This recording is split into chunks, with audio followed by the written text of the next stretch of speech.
Bilt 2.0 is officially here, and they've created so much buzz over the past few months that even longtime critics are taking notice. But Bilt didn't just iterate, they expanded and innovated. Here is yet another first for Bilt. With Bilt 2.0, we now have 3 distinct card options where we may earn both Bilt points and Bilt cash. And today I'm going to break down each one with heavy focus on card ownership value proposition. In other words, are these new Bilt cards actually worth it? But before we get into the weeds, here's the real headline. Bilt has built a rewards ecosystem that mirrors how we actually move through life. Housing, your neighborhood, and yes, travel, an area very near and dear to my heart. They've addressed renters. They've addressed people actively shopping for a home. They've addressed current homeowners. And if you own your place outright and you're just dealing with HOA fees, you're still covered. While other card issuers are still focused on rolling out random multipliers and calling it innovation, Bilt has been quietly building a rewards platform that connects everyday life with value. And that's important because I believe that Bilt 2.0 is about to be wildly misunderstood. So my goal today is simple: to give you a thoughtful and experience-based perspective from someone who actually uses and understands the Bilt ecosystem. There's a lot to unpack, so let's get into it. For those new to the channel, I'm Richard Debs from R2 Travel Rewards, and I'm an avid traveler. Bilt Rewards has been central to my travel strategy since I first touched the card back in January 2023. And even back then, Bilt was offering up insane value. Bilt Dining often featured 10x restaurants and rent day transfer bonuses that went as high as 150%. And when you stacked it all together, you could end up with 40x on a single meal. That's crazy. That changed a while ago. But what has remained constant is that I use the OG Bilt card all over the world to ensure that I maintain Bilt Elite status. That's not an accident. As an optimizer, that's where the magic happens. If I do a good job in this video, I believe that you'll walk away with that shared reality. And if you enjoyed this video, be sure to like, share, subscribe to the channel, and let me know your thoughts about Bilt 2.0 in the comments. This video is broken down into 4 sections. Section 1 is Bilt 2.0's card ownership value proposition. Section 2 is what is Bilt cash. And Section 3 is the card's breakdown. And Section 4 is earning points on rent and housing payments. So here's the part that I think a lot of people are gonna miss if they only skim the benefits chart of the 3 new Bilt 2.0 cards. And by the way, they're called Blue, Obsidian, and Palladium. The real question isn't, are these good credit cards? The real question is, are you willing to engage with the Bilt ecosystem? And I mean really engage. Because if you don't, let me be very clear, the cards are simply good cards. Solid earning rates, respectable perks, competitive but not revolutionary. You could swipe them, auto pay them, ignore the app, and you'd still be getting reasonable value because a Bilt point is the most valuable point on the market. However, when you actually use the platform to pay your rent, your friend's rent, your cousin's rent, to make payments on your home or homes, engage in neighborhood spending like Bilt Dining and Bilt Pharmacy, connect with agents, participate in rent day promos, and staying active in the ecosystem, the value doesn't increase linearly, it explodes.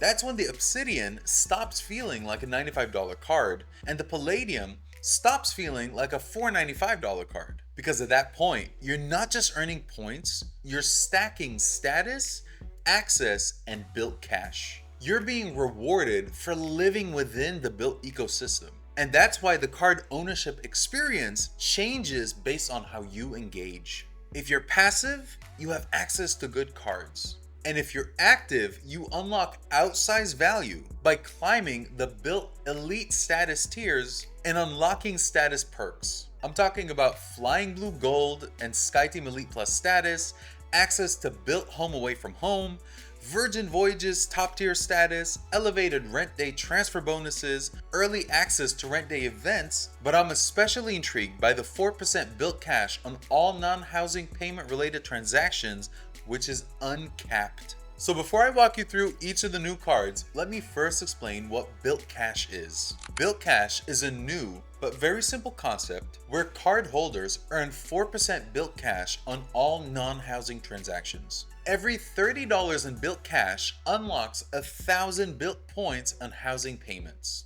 Bilt Cash may then be used as hotel credits, dining credits, lift credits, fitness credits, and more. One intriguing concept is that Bilt Cash may be used to one-time elevate your Bilt status so that you may take advantage of higher transfer bonuses on rent day. So if you have silver status, you'll have the option to use Bilt Cash to temporarily elevate your status to gold to take advantage of a transfer bonus for gold status members. Bilt Cash resets at the end of each year, but you're allowed to carry over $100 of Bilt Cash into the new year. Here's a great way to think of Bilt Cash. Credit card credits are fixed. XYZ card gives me $400 in credits a year. But with Bilt Cash, I can generate as much credit as I want to use within the Bilt ecosystem, depending on how much I engage. So now that we understand Bilt Cash, let's break down the 3 new Bilt 2.0 cards. The first card is a blue card with a $0 annual fee. For benefits, you get $100 in Bilt Cash when approved, you earn 1x points on rent and housing payments, and after I run through all 3 cards, I'll walk you through how to earn your 1x in housing payments, because it's no longer make 5 swipes and you're good to go. Next, you earn 1x points on all other everyday purchases plus 4% Bilt Cash, and there are no foreign transaction fees. Who's this card for? Your guess is as good as mine. I love Bilt, but this card appears to be in existence to act as a bridge from one issuer to another while maintaining a $0 annual fee card. Sure, this card is likely positioned for those starting out on their credit card journey. However, there's no motion to this card whatsoever. Sure, there's 4% Bilt Cash earnings, but I'm struggling to identify the individual who has a lot of non-category spend who should use this card as an option. The Bilt Cash may be used as lift credit, hotel credits, dining or fitness credits, but if that's the motivation, then the next card in the lineup is a much better option with solid multipliers, and it's effectively free. Our second card is the Obsidian card with a $95 annual fee. For benefits, you get $200 in Bilt Cash when approved, you earn 1x points on rent and housing payments, you earn 3x points on dining or groceries plus 4% Bilt Cash, and there's a cap of $25,000 annually. Card holders may change the dining and groceries election once a year in January. You earn 2x points on travel plus 4% Bilt Cash, 1x points on all other everyday purchases plus 4% Bilt Cash. There's a $100 Bilt Travel Portal hotel credit split $50 each half of the calendar year, and there are no foreign transaction fees. Who's this card for? Everybody. I love this card.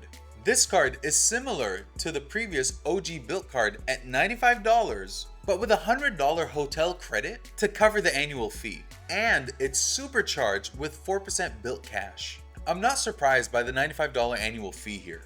I was certainly expecting it.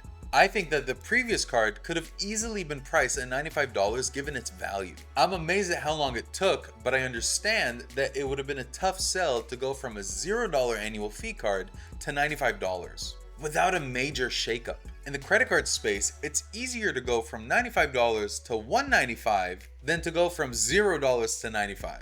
Because there are some folks who just refuse to pay an annual fee on a credit card, and there's absolutely nothing wrong with that approach. Given that I love the previous card, and this one is effectively free, with the potential of earning even more with Bilt Cash, I am definitely on board with this iteration. I expect that some folks will have an issue with the fact that they must choose between the dining or groceries category, and will likely lobby for having both dining and groceries covered. But the fact that we now have flexibility to choose a category based on our personal use case is fantastic. In the US, supermarket spend is larger for me, but given that I'll now be traveling for all of 2026, dining is going to be my larger category, and I love having that flexibility. The elevated multipliers on this card allow us to stockpile Bilt Cash to ensure that we may earn the full 1x on housing payments. Hang in there because there's a whole section in this video on how to earn your 1x on housing payments using Bilt Cash. If you're all in with the ecosystem and you have enough spend, any excess Bilt Cash is all upside. Dare I say it, this card just got better for my use case. The Obsidian will be my workhorse card of choice in year 2. Why year 2? Well, that's because of the next card. The Palladium card comes in with a $4.95 annual fee. For benefits, there's a 50,000 Bilt points sign-up bonus and Bilt Gold status after spending $4,000 in the first 3 months of card ownership. So if you meet the $4,000 requirement in the allotted time, you'll hold Gold status for the rest of 2026 and all of 2027, assuming that you don't level up to Platinum status. You get $300 in Bilt Cash when approved, and $200 Bilt Cash annually available at account opening, yielding a total of $500 Bilt Cash in year 1. You earn 1x points on rent and housing payments, 2x points on everything else, plus 4% Bilt Cash, and there's a $400 Bilt Travel Portal hotel credit split $200 each half of the calendar year. There are no foreign transaction fees, and there's priority pass lounge access. Who's this card for? It's for the traveler. I will leave with the fact that this is the card I've elected to roll with in year 1. I love the card, but I must be honest and state that the main driver is the 50,000 sign-up bonus and the $500 Bilt Cash in year 1. My ideal use case is to roll with the Palladium and the Obsidian once that option becomes available, but as of the making of this video, we're only allowed to own one Bilt 2.0 card as a primary holder. I expect that many folks will point out that there's no TSA PreCheck or global entry, and they would be correct in doing so. At $4.95, it's a premium card, and global entry and TSA PreCheck is table stakes at this point, so it's a gap that I expect Bilt to rectify over time. However, given that many of my other cards offer TSA PreCheck and global entry, it's irrelevant to me, but it's important that I call out the gaps. However, this card delivers in some areas and exceeds in others. When we think of premium cards, we think of the Venture X, the Sapphire Reserve, the Amex Platinum, and the Strata Elite. The Venture X is a 2x catch-all card, similar to the Palladium. But add on the points earned on housing, and the Palladium stands apart from the Venture X. Then we add on the unlimited Bilt Cash earning potential, and we're now in the upper echelon of the elite premium cards. Alright, now let's talk about earning points on rent and housing payments. With Bilt 1.0, the method of ensuring that you earn points on rent using the Bilt card was to make 5 transactions per month and you were able to earn 1x on rent payments in points. Many folks game the system by making 5 tiny transactions per month without engaging with the Bilt platform. And we all know how that turned out. With Bilt 2.0, that all has changed. First, let me start by saying that Bilt 2.0 card holders are able to make Bilt housing payments without a transaction fee. I find it odd that some creators are willing to regurgitate rumors that are potentially harmful. So let's break this down. To redeem your points on housing, you need to use Bilt Cash. For every $30 of Bilt Cash used, you may redeem 1,000 Bilt points from your housing cost. Card holders earn 4% Bilt Cash on all non-housing spend. So guys, there are 2 formulas that you need to know. How much Bilt Cash do I need to use to earn all 1x Bilt points on my housing cost? It's 0.03 times your housing cost. So if your housing cost is $2,000 a month, that's $60 in Bilt Cash that you need to earn the full 2,000 Bilt points. Now if you have no Bilt Cash in your account, how much spend is needed to amass the required Bilt Cash to earn all 1x Bilt points on your housing cost? That's 0.75 times your housing cost. So again, if your housing cost is $2,000 a month, that's $1,500 that you need to spend to earn $60 in Bilt Cash. Bilt Cash is king. If you've amassed less than $60 of Bilt Cash in this scenario, you'll earn less than the full 1x Bilt points on your housing cost. However, you still won't be charged a transaction fee. Now there is an option to incur a 3% transaction fee in lieu of using Bilt Cash, but that would have to be a conscious decision by the card holder.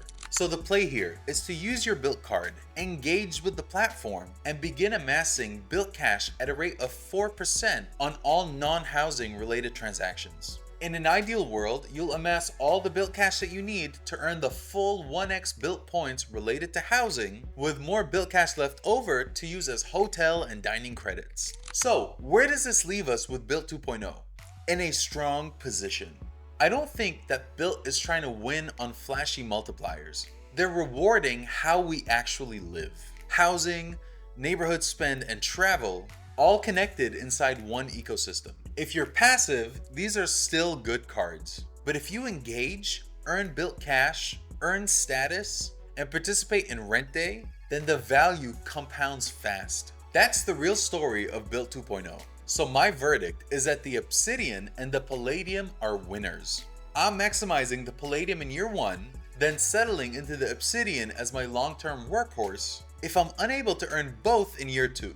So the question isn't which card is right for you, it's how much do you want to engage. If this video helped bring some clarity, drop your thoughts in the comments and share it with someone who's still trying to make sense of Bilt 2.0. And if you want to learn how this all fits into my 2026 credit card strategy, watch this video here. Thank you for watching until the end. Since you've gotten this far, please be sure to engage with this video to help give this channel some visibility. As always, take care and be good to each other.